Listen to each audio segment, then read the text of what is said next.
আসসালামু আলাইকুম। গল্প দ্য সাইলেন্ট ম্যানর, লেখনীতে ডায়না ইমরোজ লাকি, পর্ব ৩৮।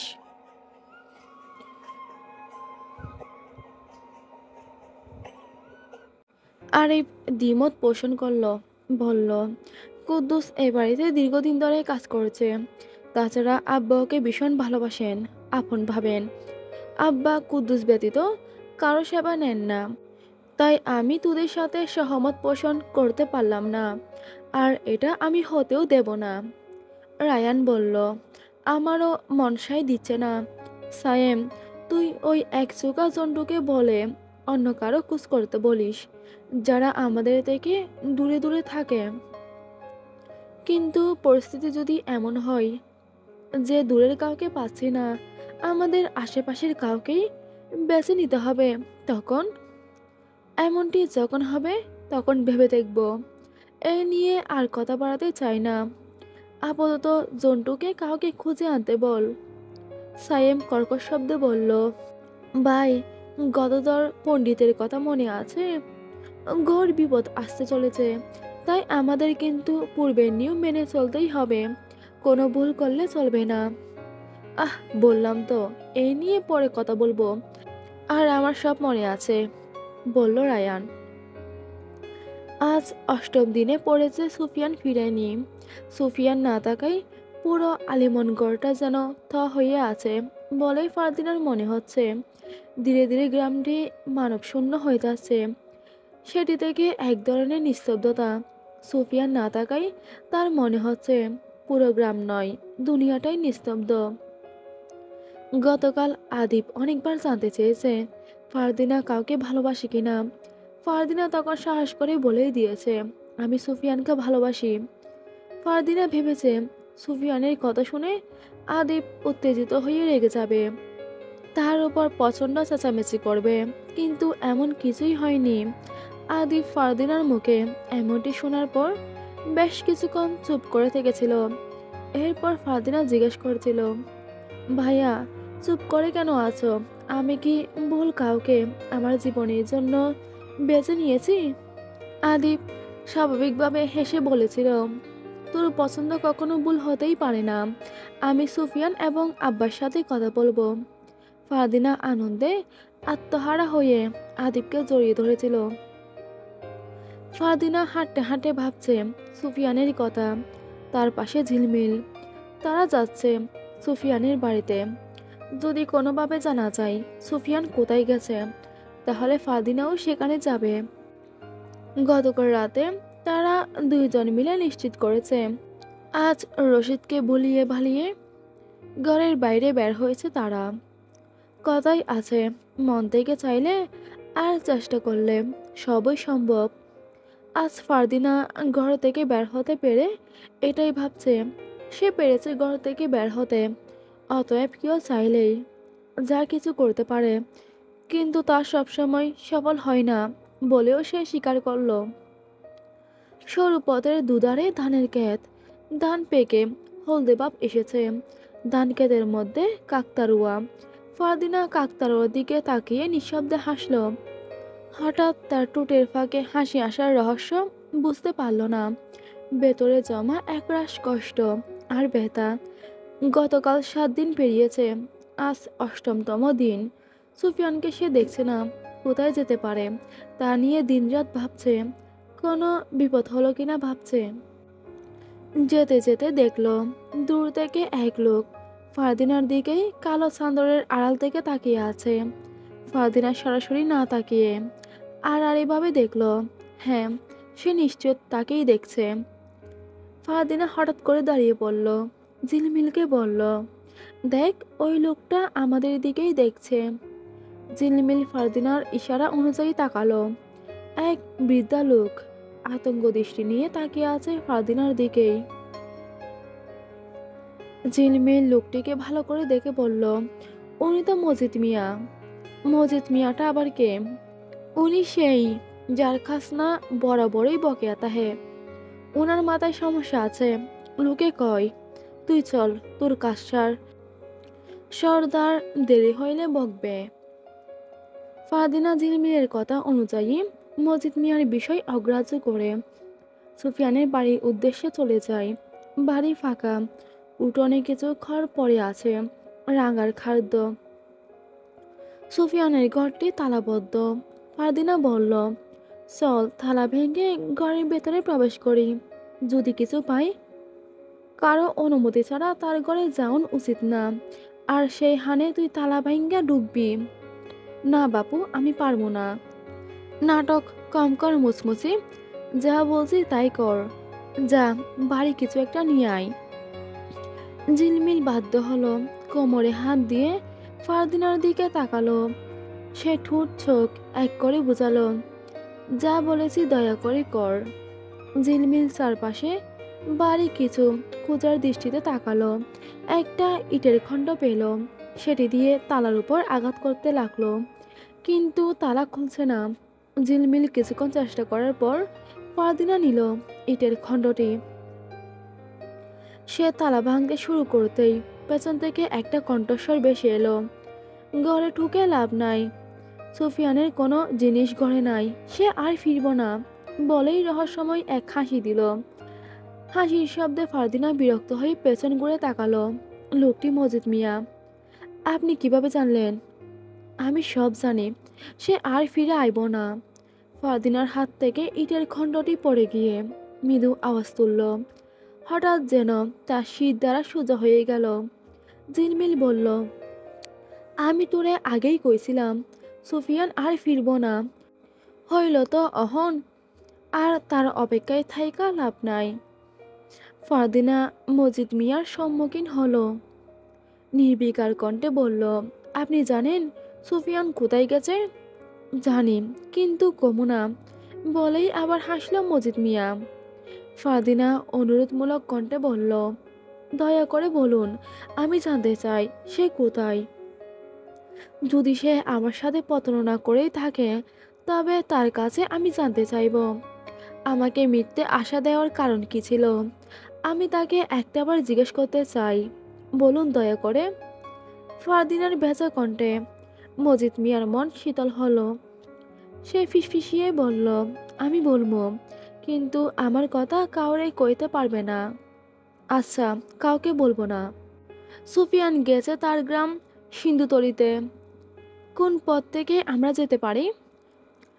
নদীপথে যাউন যায়, নদীপথ ছাড়াও যাউন যায়। বলেই মজিদ মিয়া চলে যায়। পাগলের মতো আচরণ করছিল সে। ফারদিনা ঝিলমিলকে বলল, চল, আজকেই আমরা সিন্ধুতলি গ্রামে যাব। সুফিয়ান আসলে কি কাজে এখানে এসেছে? আমাকেই কেন মিথ্যা বলেছে? এর শেষ দেখতে হবে। ঝিলমিল রাজি হলো না। বলল, আমরা দুইজন মেয়ে হইয়া অত দূরের পথে কেমনে যাবো? বিপদ হইতে পারে। কিছু হবে না, তুই যদি সত্যি আমাকে বন্ধু ভেবে থাকিস, তবে আজ এবং এক্ষুনি চল। ঝিলমিল ভাবছে, কঠিন ভাবনা। ওর চাহনিই বলে দিচ্ছে ও মোটেই যেতে রাজি নয়, কিন্তু ফারদিনার জন্য যেতেই হবে। বলল, আচ্ছা চল, কিন্তু শুধু আমরা দুইজন না, সাথে আসমাত্রে লইয়া লই। তোর ভাইয়েরা কোনো ঝামেলা করলে সব দোষ ওর গাড়ে চাপামো। যা, যা করার তাড়াতাড়ি চল। দুপুরের রোদ এখন একটু নরম হয়ে এসেছে। আকাশ জুড়ে হালকা ছায়া, মেঘ নয়, যেন সোনালি গদুর মতো উষ্ণ আলো। নদীর ঘাটে নৌকাটা আগে থেকেই বাঁধা ছিল। একটি নৌকা, কাঠের শৈলে যুগের ছাপ, তবুও শক্তপোক্ত। ফারদিনা সবার আগে এসে পাটাতনের উপর দাঁড়িয়ে নদীর দিকে তাকালো। অতই জলের বুক জুড়ে ক্ষীণ ঢেউ, দূরে দুইটি শাপলা ভাসছে, নীরব স্থির। মনে হলো এই জল সব জানে। সুফিয়ান কোথায় আছে, কোন বাতাসে তার নাম বেশি এসেছে। আসমাত উঠল, কিছুটা তাড়াহুড়ো করে, হাতে ছোট্ট ব্যাগ। চলো, সময় নষ্ট করা ঠিক হবে না। তার গলায় উদ্বেগ স্পষ্ট। ঝিলমিল পেছন থেকে নৌকায় উঠতে উঠতে বলল, সিন্ধুতলি গ্রামে নদীর ওই পার দিয়া গেলে পথ ছোট, কিন্তু জলের স্রোত আজ একটু বেশি। সাবধানে যাও মাঝি। নৌকাওয়ালা রামুটে হাসি হেসে দাঁড়িয়েছিল। ভয় পাইয়েন না, এই নদীর পথ আমি হাতের তালুর মতো চিনি। তার কথাই আশ্বাস পেলেও ফারদিনার বুকের ভয় কমল না। মনে হচ্ছিল নদীর প্রতিটি ঢেউ যেন তাকে আরেকটা প্রশ্ন ছুড়ে দিচ্ছে। সুফিয়ান সত্যি ওদিকে আছে তো? নৌকা ছাড়তেই কাঠের গা ঘেঁষে জলের শব্দ উঠল, চরচর চরচর করে। প্রথমে ধীরে ধীরে চলল নৌকা, তারপর বাতাসের তালে গতি বাড়ল। নদীর দুই ধারে দৃশ্য চোখের সামনে পাল্টাতে লাগলো। কচু ক্ষেতের মাথায় ঝুলে থাকা সাদা বক, দূরে নিস্তরঙ্গ বাঁশঝাড়, কোথাও মাঝে মধ্যে ধোঁয়া উঠছে কোনো মাটির চুলা থেকে। পথটুকু কত সাধারণ, অথচ আজ যেন অচেনা। অদ্ভুত ভারী লাগছে ফারদিনার কাছে। ফারদিনা চোখ বুজে অনুভব করল নদীর ঢেউ, নদীর জল, কাদামাটি আর দূরের গাছের ভেজা সুবাস। মনে পড়ল সুফিয়ানের পাশে বসা দিনগুলো, তার হাসি। আবার নদীর মতোই বয়ে এলো এক চাপা আতঙ্ক। এতদিনে সে ফিরল না কেন? ফারদিনার চোখে জল ঝিলমিল আলতো করে তার কাঁধে হাত রাখলো। কিছু হইবে না ফারদিনা, সিন্ধুতলির মানুষ ভালো শুনছিলাম। যদি ওইখানেই থাকে, কেউ না কেউ নিশ্চিতই দেখছে। তার খোঁজ পামু। আসমা তো বলল আমরা ওকে খুঁজে পাবো। ঝিলমিল বলল গ্রামটা অনেকটা দূরে, আজ এমনিতেও ফেরা হবে বলে মনে হয় না। না জানি সর্দার আমাকে না পাইয়া কি করে। নৌকা তখন নদীর মাঝ বরাবর পৌঁছে গেছে। স্রোত আরো চঞ্চল, ঢেউ একটু বড়। নৌকাওয়ালা দা পেতে দিক সামলাচ্ছে।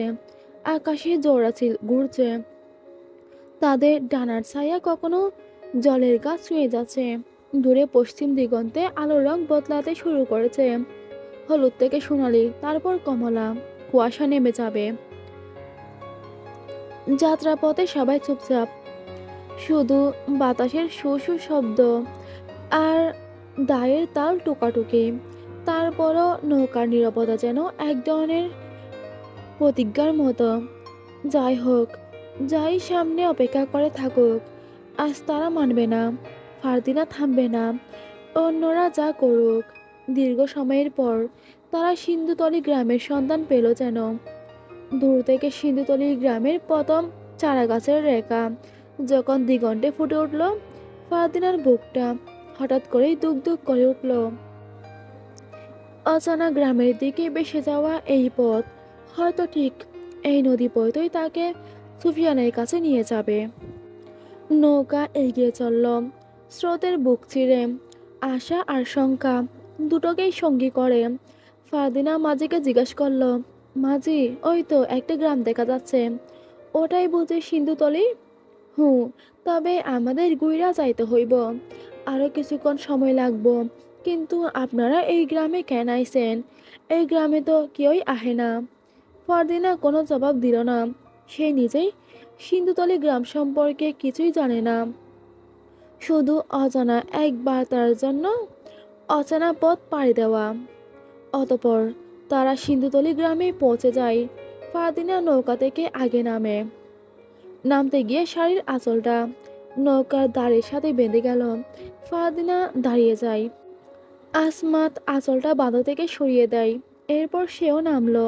ঝিলমিল বলল, কোথাও যাওয়ার আগে পেছন তাইকা বাঁধা পড়লে অমঙ্গল হয়।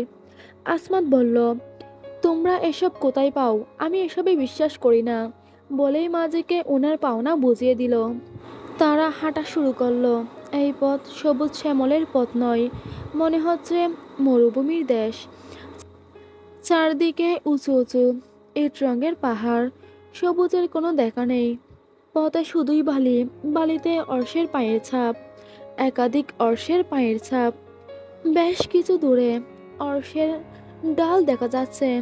ডাল পেরিয়ে গেলে সবুজের দেখা মিলবে বলেই তারা ধারণা করল। সন্ধ্যা নামছে ধীরে ধীরে ধরণীতে। ফারদিনার পা ব্যথা হয়ে গেল, তবুও সে থামছে না। অন্যদিকে সে তার গ্রাম ছেড়ে দূর গ্রামে চলে এসেছে সুফিয়ানকে খুঁজতে। জানতে পারলে তার ভাইয়ারা হয়তো তাকে এলোপাতাড়ি ছুরির আঘাতে মেরে ফেলবে, সে নিশ্চিত। কিন্তু তার এই মুহূর্তে উদ্দেশ্য একটাই, সুফিয়ানের খোঁজ বের করা। কিছু দূরে গিয়ে চোখে পড়ল লন্ঠনের আলো, মশালের আলো। কুড়েঘর থেকে শুরু করে অনেক ঘর, ঘরগুলো ছাড়িয়ে একটা জমিদার বাড়ি। দূর থেকে যতটুকু বোঝা যাচ্ছে, বাড়িটিতে কোনো অনুষ্ঠান হচ্ছে। গ্রামবাসীরা কাউকে দেখার জন্য ভিড় করে রেখেছে। সেরকম কিছু শব্দ আসছে। শুনেছি অনেক রূপসী, একটাবার দেখতে পারি কিনা দেখি। আশেপাশের ভিড় অনেক, শব্দগুলো বেশি আসছে। আসমাত বলল, চলো আমরাও দেখার চেষ্টা করি। এরপর তারা ভিড় অতিক্রম করে জমিদার বাড়ির মূল ফটকের সামনে একটু জায়গা পেয়েছে উকি মেরে দেখার জন্য। ফারদিনা দুইজন অনুসারীর ফাঁক দিয়ে তীক্ষ্ণ দৃষ্টিতে তাকালো। বাড়িটির জমজমাট আয়োজনের ভিড়ে একজন উজ্জ্বল শ্যামবর্ণের সুদর্শন যুবক বেরিয়ে এলো। যুবকটি চোখে পড়ার মতো তার রাজকীয় সাজ নিয়ে উপস্থিত হলো সবার সামনে। পরনে তার পান্না সবুজ রঙের মুলবেরি সিল্কের লম্বা আঙ্গুরখানা, যার গলা ও কিনার জুড়ে সোনালি জড়ি আর সূক্ষ্ম কারুকাজ ঝলমল করছে। আঙ্গরখানার নিচে পড়া দুধ সাদা সিল্কের চুড়িদার পায়ের সাথে নিখুঁতভাবে মিশে গিয়ে তার সৌন্দর্য আরও বাড়িয়ে দিচ্ছে। ডান কাঁধে রয়েছে একই রঙের দুপাট্টা, যার সোনালি বর্ডার আলোয় পড়ে চিকচিক করে উঠছে।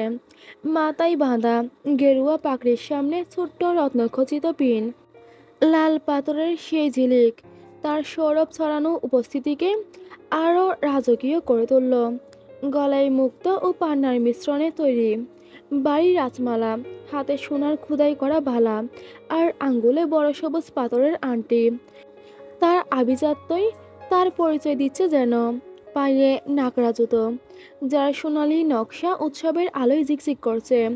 পুরো সাজে সে যেন জমিদারি ঐশ্বর্যের এক জীবন্ত প্রতিচ্ছবি। এত এত ভিড়েও যাকে একবার দেখলে দ্বিতীয়বার আর কেউই চোখ ফিরাতে চাইছে না।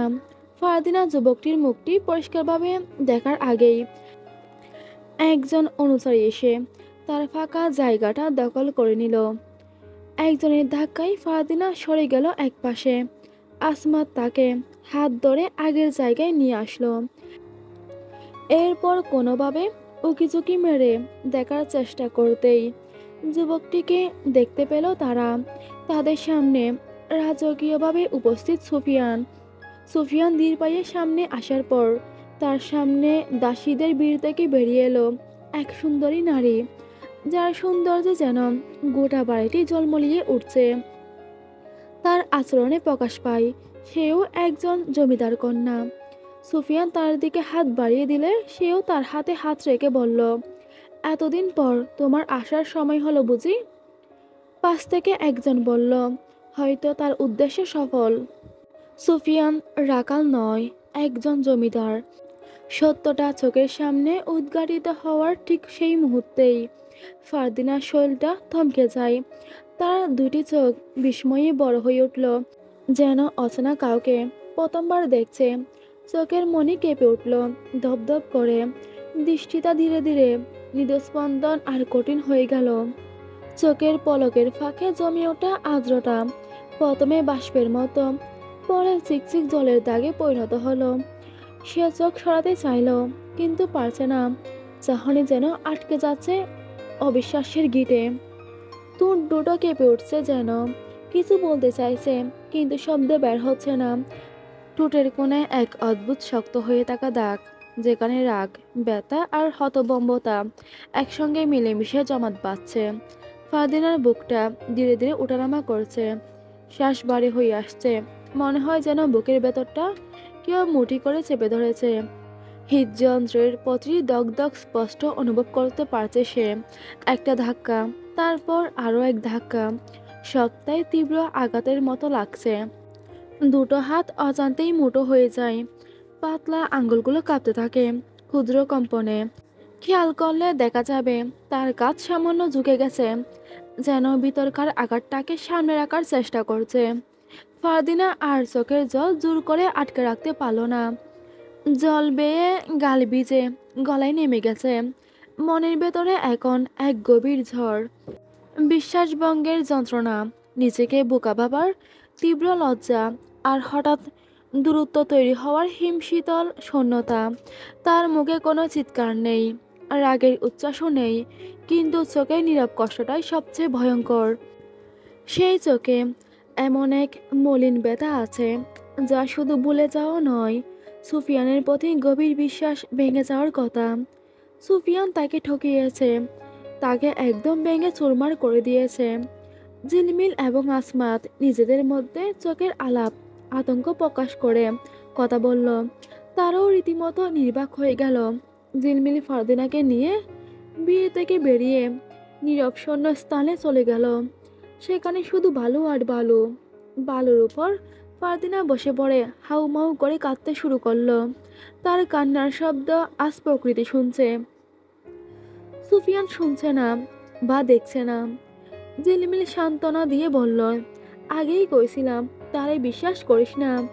আজ বুঝলি তো, যা হওয়ার হয়েছে। অহন কান্দিস না, চল ফিরা যাই। ফাদিনা শুধু কেঁদেই যাচ্ছে, কিছু বলছে না। আসমাত ফাদিনার সামনে হাঁটু গেড়ে বসে বলল, আমিও সুফিয়ানের আসল রূপ দেখে অবাক হয়ে যাচ্ছি, কিন্তু এখানে কি হচ্ছে কিছুই আমরা জানি না। দাঁড়াও, আমি একজনকে জিজ্ঞাসা করছি, বলেই দাঁড়ালো। কাকে জিজ্ঞাসা করবে ভেবে আশেপাশে তাকাতেই একজন বৃদ্ধা মহিলাকে পেল। এদিকেই আসছে। আসমাত তাকে জিজ্ঞাসা করলো, আচ্ছা চাচি, এখানে কিসের উৎসব হচ্ছে? আসমাত বলে উৎসব বলে ফেললো অনুষ্ঠানকে। বৃদ্ধা কাপা কাপা গলায় বলল, উৎসব না, উৎসব না, বিয়া হইতেছে, বিয়ার অনুষ্ঠান।